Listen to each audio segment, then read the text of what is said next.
하나, 둘, 셋. 안녕하십니까. 3마일럴입니다. 2018 3마일럴 TV 경제학사 탐험의 강남 1984년판 125페이지 양급 3번의 인여 같이 붙어보겠습니다. 3마일럴 TV 질책, 구독, 추천 부탁드리고 유튜브 구독, 재생업무 추천합니다. 이 규정은 자본에 있어서 본질적인 규정이다. 그것은 자본이 인여가치를 획득하는 데 운동체이기 때문에 인여가치의 근거가 자본이라는 생산관계이기 때문이다. 이런 의미에서 인여가치는 자본론의 근간을 이루는 규정이 된다. 이 규정을 둘러싸고 마르크스 특유의 재관념이 도출되는 법칙이 정립된다. 마르크스는 노동가치사회 전개는 거의 고전파의 노동가치사를 의존하고 있지만 인여가치에 대한 전개는 마르크스 독자적인 것이다.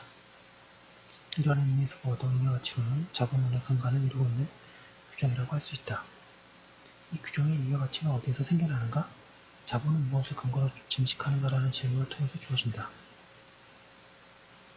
단순한 매매, 돈과 부를 창출하는가라는 경제학 사상의 전통적인 문제는 노동가치사에서 말하는 등기학 교환에 의해서 해결되어오고 있고 고전학파가 해결하지 못하던 문제, 즉 노동이 가치를 낳고 등가 교환이 이루어진다면 자본이 노동자를 고용한다는 것은 어떠한 의미인가? 그리고 노동자를 고용함으로써 자본이 증식하는 것은 정당한가? 앞서 서술했듯이 리카도파 사회주의는 이것을 부당하다고 하고 있다 하는 문제는 노동과 노동력을 구별함으로써 해결되어 가치법적인 정당성으로서 인여가치의 근거를 노동자의 인여가치로 구하고 있다.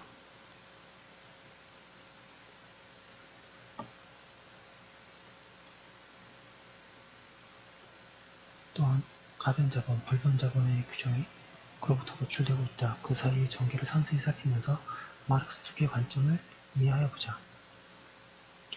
일반적으로 자본은 상품의 매매를 통하여 이익을 획득한다. 이것은 C-W-G' 라는 도식으로 표현하고 자본을 일반적인 범칙으로 명명한다. G는 화폐, W는 상품. G-W라는 것은 어떤 사람이 화폐로 어떤 상품을 구매한다는 것. 즉, 이 사람의 손에서 G가 W로 변하는 것을 의미하고 W-G는 상품을 판매하는 것을 나타낸다. G-W-G'는 어떤 상품을 구매하여 다시 그것을 판매함으로써 예를 들어 처음에 투하한 화폐 100파운드가 120파운드로 증식됨을 의미한다. 그렇다면 이 상품은 최초의 매매 때에는 100파운드, 다음 매매 때에는 120파운드라는 식으로 동일 상품이면서도 두 개의 가격을 갖게 된다. 상품이 등가 교환된다고 한다면 동일 상품이 두 개의 가격을 갖는다는 것을 의미할 수 있다. 상기한 바와 같이 100파운드로 사는 것을 126페이지 120파운드로 팔아 20파운드 이익을 얻는다는 것은 등가 교환이 정상적이라면 정말 의외에서이든가 아니면 기만 협박이다. 그렇지만 우연이라고 하기에는 자본이 너무나도 항상적으로 이익을 획득하여 하나의 체제로까지 되고 기만 협박에 의한다고 하기에는 자본은 순수하게 경제적인 거래망을 통하여 증식하고 있다. 개개의 자본이 개별적 우연적인 상황 하에서나 아니면 기만과 협박이라는 개인의 능력에 의해서 이익을 획득한다. 반대로 어떤 자본은 그만큼 손해를 본다고 하는 것으로서는 설명되지 않은 사태, 즉 자본은 총체로서도 증식하는 사태가 되는 것이다. 이리하여 등가 교환이 이루어지고 있는 곳에서 자본의 인여가치가 부과된다고 하는 것은 커다란 수객이다. G-W-G'에 있어서 W는 보통의 제어 상품으로서 두 번의 매매 과정에서 사용가치가 변화하지 않으며 그 가치 또한 변화하지 않는다. 상품의 사용가치를 향소하여 버리면, 소비하여 버리면 W-G로 나아가는 것은 불가능하게 되어 자본이 되질 않는다. 이처럼 자본이 재와 상품 밖에 발견되지 않는다면 이 수객에는 풀리지 않는다. 등가 교환이 이루어지면서 자본이 인여가치를 획득하는 것은 실은 자본이 특수한 상품을 구입하기 때문이다. 특수한 상품이라는 것은 사용가치를 넣는 상품이다. 노동가치사에 의하면 물건을 만드는 인간 노동이 가치를 낳기 때문에 특수한 상품이라는 것은 사용가치가 노동하는 것에 있는 상품이다. 자본이 이러한 상품을 발견한다면 이것은 구입하여 그 사용가치를 향소함으로써 새로운 가치를 손에 넣을 수 있는 가능성이 생겨난다. 자본은 이러한 상품의 판매자로서 노동자를 발견한다. 노동자라는 것은 노동하면서 살아가는 능력을 가지고 있으면서도 토지와 같은 생산수단을 갖고 있지 않기 때문에 종일 운동의 결과 토지로부터 배제되어 인클로즈 운동자 영국에 노동할 장소만 있다면 자유롭게 인간에게 포용되어 살아갈 수밖에 없는 사람이다. 마르크스는 이러한 사람을 해악을 섞어서 이중에 의해서 자유, 생산수단을 갖지 못한, 그리고 직업, 주거 이전의 자유 등의 심리적 자유로운 노동자라고 하였다.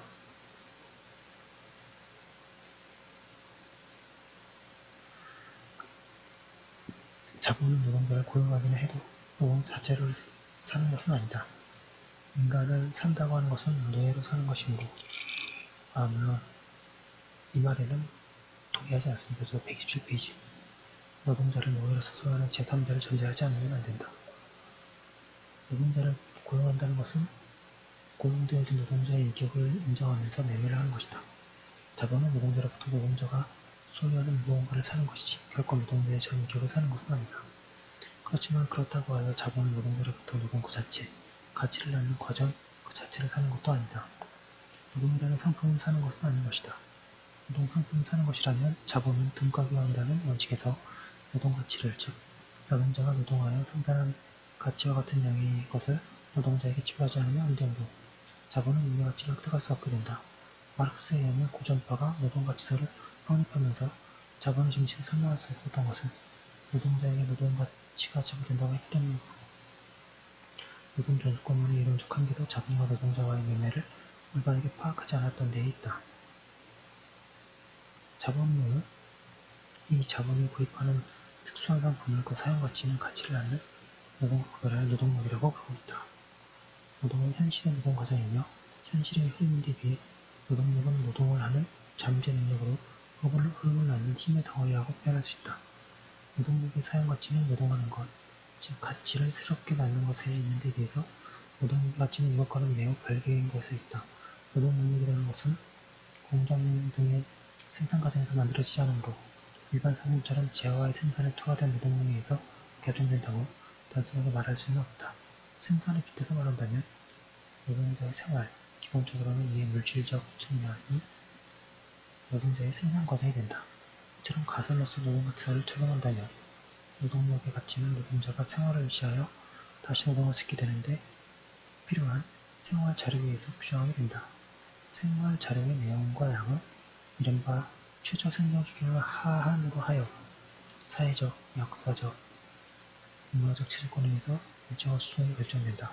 노동력의 가치라는 것은 이러한 수준에서 생활 자료를 생산하는 데 필요한 노동량의 가치이다.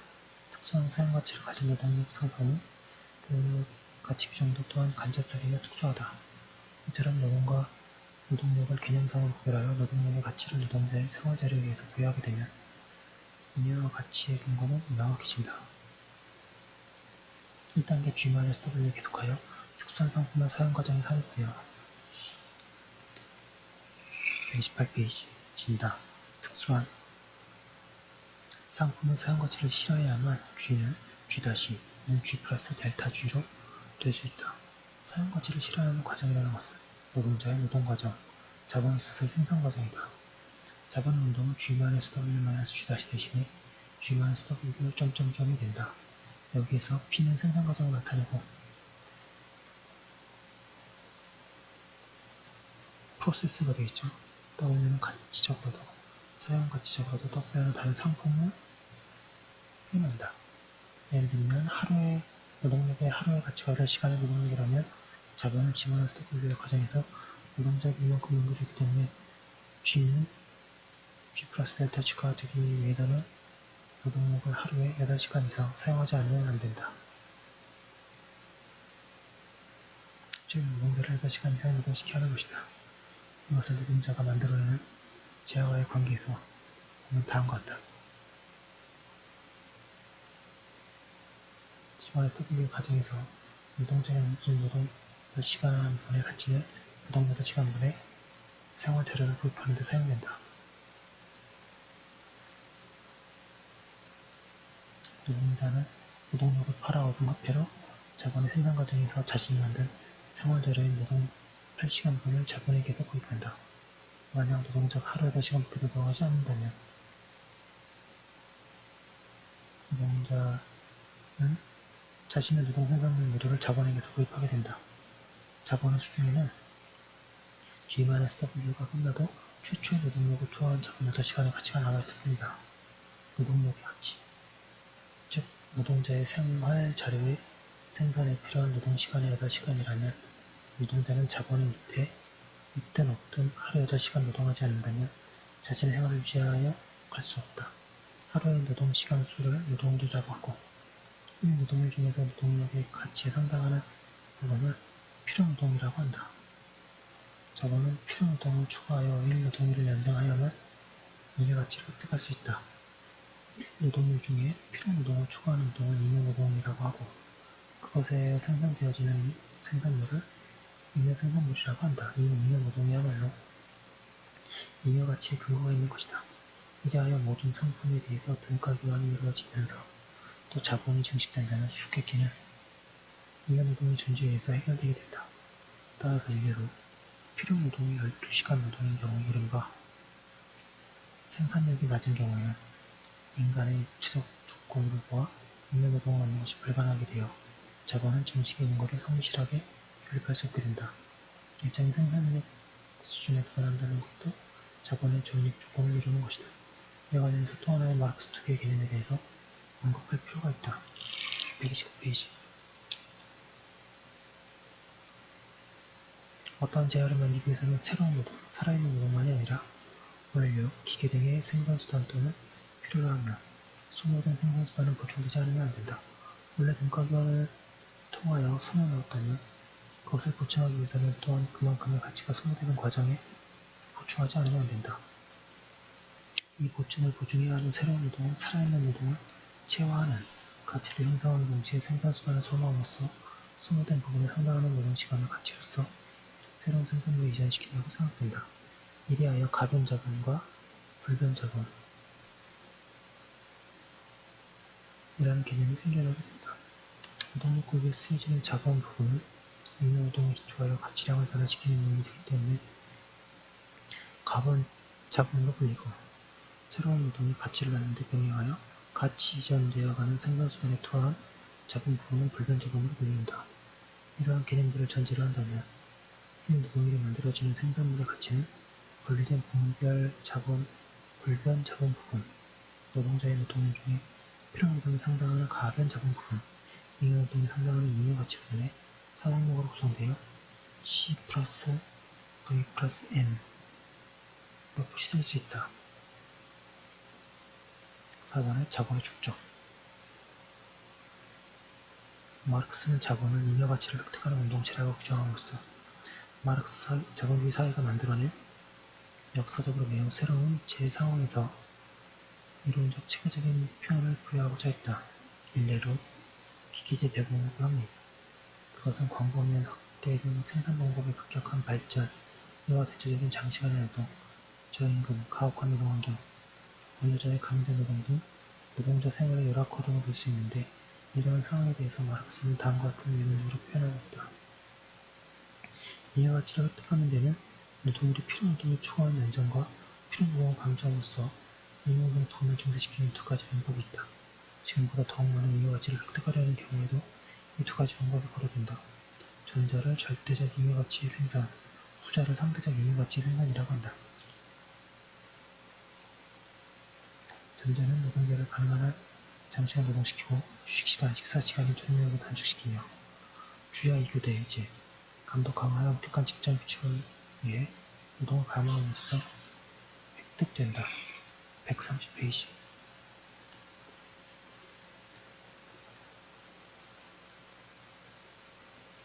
후자는 사회적으로 생산 방법이 개선되어 이제까지 8노동시간을 필요하였던 필요노동이 단축되어 노동시간으로 계산된 노동자의 가치가 저하된 형태로 달성된다.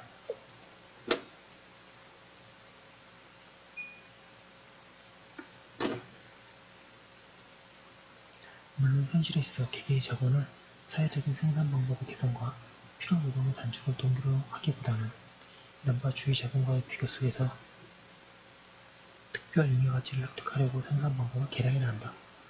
자본으로서 사회적으로 바람직한 결과는 상대적 잉여가치의 생산이다. 자본은 개별적으로 다른 자본과 경쟁관계에 있으므로 자본으로 살아남기 위해서도 특별 잉여가치를 획득하기 위해 노력해야 하기 때문에 생산 방법의 발전과 상대적 잉여가치의 생산도 이제까지와는 비교할 수 없을 정도로 규모, 속도, 필요성을 갖고 진전한다. 자본은 어떠한 방법으로라도 가능한 잉여가치를 많이 획득하려 하기 때문에 두 방법의 최대한의 절충을 추구하게 된다. 전자는 노동자들 사이에 많은 알력을 일으켜 인간성의 저항을 받게 된다. 후자는 자본에 적합한 생산 방법의 개선에는 한계가 있게 되고 또한 그 혜택을 노동자에게 돌리지 않음으로써 역으로 노동 강도를 높인다. 이러한 자본주의 사회에서는 생산력이 급격하게 증대되지만 그것은 잉여가치 생산을 위해서 이루어지는 것이므로 잉여가치 생산으로 인한 노동자 생활의 열악화가 이에 필연적으로 병행한다.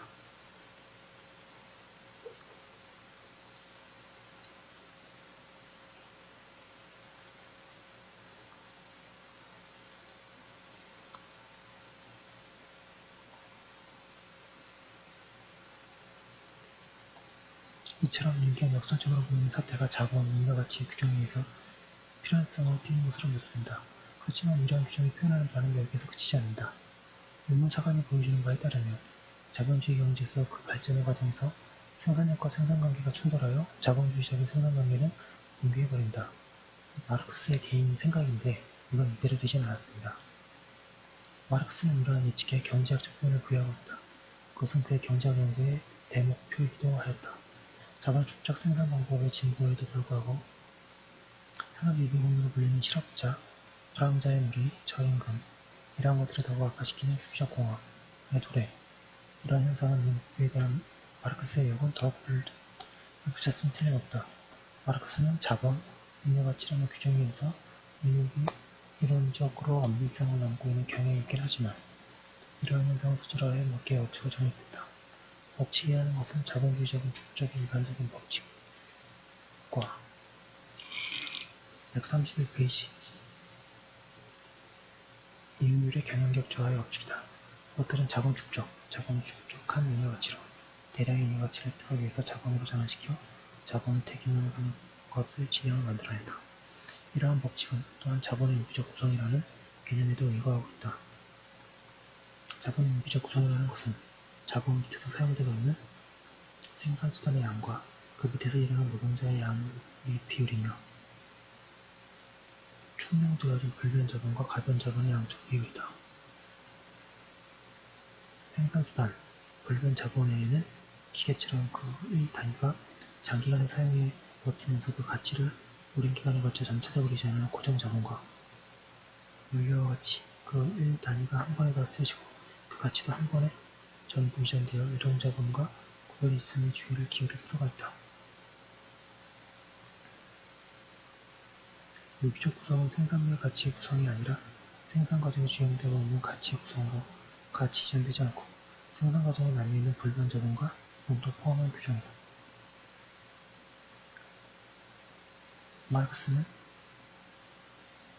자본주의에 있어서 생산력의 증대와 자본 축적의 진행은 일반적으로 장기적으로 유기적 구성, 부에는 C의 고도화를 수반한다고 한다. 즉 한편으로는 노동자 1인이 일정 기간 내에 다르게 되는 원료 등의 유동자본량이 증대하고 다른 한편으로는 기계, 공장시설, 장치가 거대한다고 생각되는 것이다.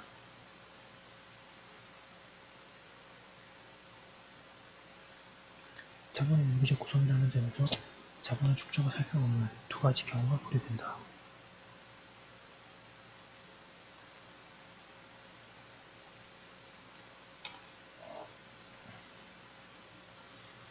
구성의 변화 없이 축적이 진행되는 경우와 구성이 높아지는 경우가 있다.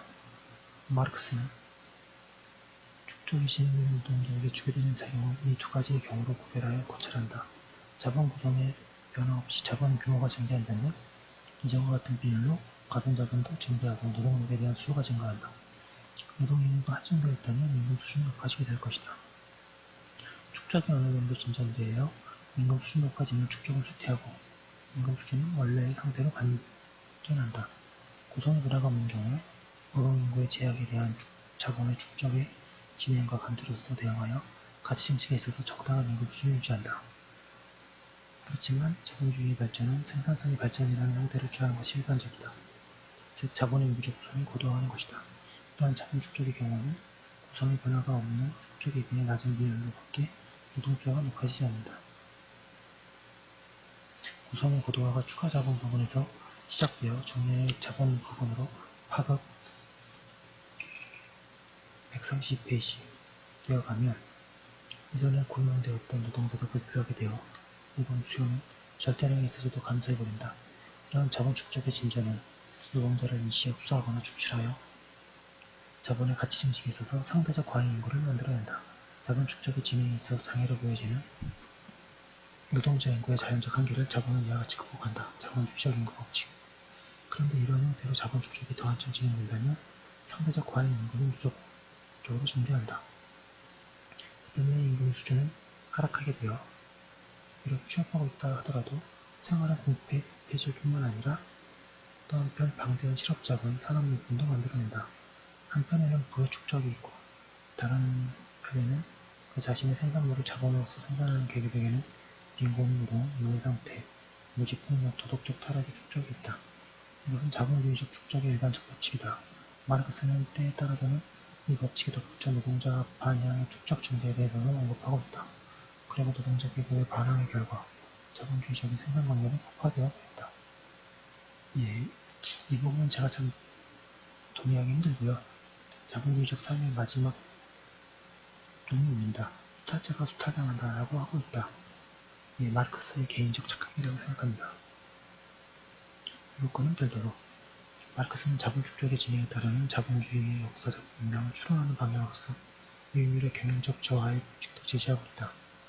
여기에는 이윤율이라는 것은 불변자본, 가본자본을 포함한 총자본에 대한 잉여가치의 비율로 잉여가치를 획득하려고 노력하는 자본이 운동의 성과를 평가하기 위해서 현실에서 사용하는 규칙입니다. 앞에 쓴 기호에 따르면 이윤율 P는 CW-V분의 M이다.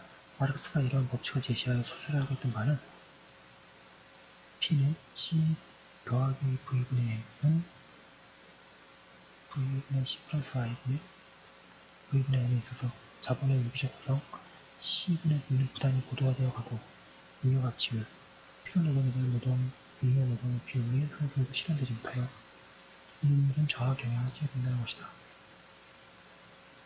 그리하여 결국에는 자본의 축적은 고사하고 생산은 계속하지 못할 정도까지 저하하여 자본의 과잉과 인구 과잉의 양 끝에 이른 채 자본주의 경제가 전제해버리다.